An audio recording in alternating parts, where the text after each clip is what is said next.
अगला सवाल सूरत से पूजा गुप्ता का है। ये कह रही हैं कि क्या टैरिफ के चलते जो है वो प्रोजेक्ट्स की लागत और घरों की कीमतें बढ़ सकती हैं?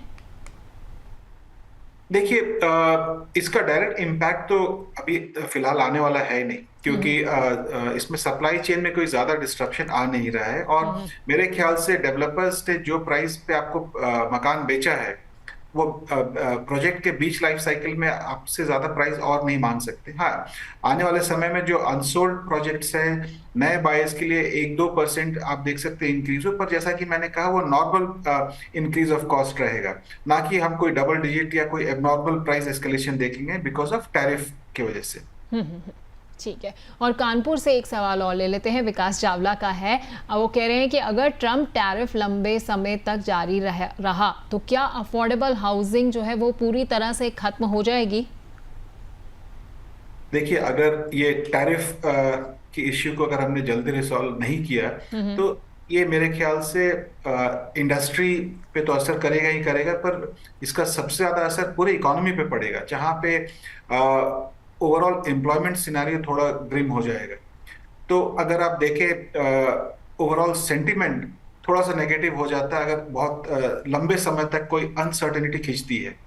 और रियल एस्टेट पे खरीदार तभी मकान खरीदता है जब एक एक पॉजिटिव सेंटिमेंट हो, उसको अपने फ्यूचर इनकम पे काफी सर्टेनिटी हो। तो मेरे ख्याल से ये टैरिफ का लंबा खींचना मेरे ख्याल से किसी के लिए भी फेवरेबल नहीं रहेगा, पर मुझे उम्मीद है कि इसका रिजोल्यूशन जल्दी निकलेगा। तो आने वाले समय में मुझे लगता है कि चीजें नॉर्मल होगी। पर हाँ, अगर ये लंबा खींचता है तो रियल एस्टेट ही नहीं, ओवरऑल इकोनॉमी पे कुछ नेगेटिव इम्पैक्ट आ सकता है।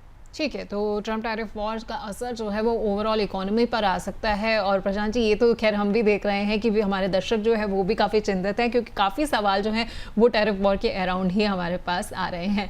खैर, आखिर में सर आपसे मैं एक चीज़ समझना चाहूँगी कि अगर मिडिल क्लास फैमिली अगर अभी कोई घर खरीदना चाहती है, तो आपके हिसाब से उन्हें क्या 3 सबसे ज़रूरी बातों को ध्यान में रखना चाहिए? देखिए, सबसे पहले तो उनको अपने फाइनेंसेस पे काफ़ी श्योरिटी होनी चाहिए। उन्हें एक एक अपने फ्यूचर इनकम पे काफ़ी क्लैरिटी होनी चाहिए।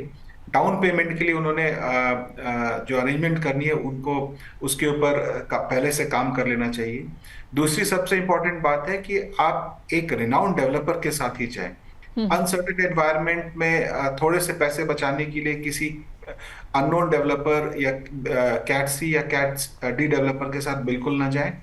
तीसरी सबसे बड़ी बात है, भले आप ग्रेड ए डेवलपर के साथ जा रहे हो या अच्छे डेवलपर के साथ जा रहे हो, रेरा में आप जाकर अपना रिसर्च खुद करें।